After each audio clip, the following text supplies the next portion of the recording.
Hayit kuni boshimizga ro'mol o'rab xizmat qilmasak uyat bo'ladi qizlar. Men sochlarimni yig'ib oldim va hozir sizlarga 3 xil ro'mol o'rash usulini o'rgataman. Diqqat bilan qaranglar qizlar. O'zingizlarni uyingizda bor xohlagan abadogiylar bilan bu usulni qo'llab ko'rsanglar bo'ladi.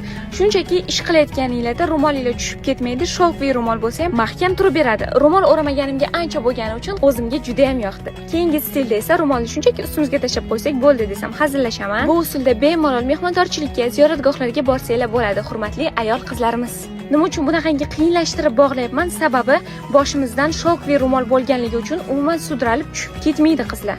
Ko'rib turganingizdek mana qancha harakat qilsam ham boshimdan tushib ketayotgani yo'q. Shunaqangi bejirim ro'mollarni esa Izora Luxury'dan Hayit sovg'asi uchun xarid qilsanglar bo'ladi.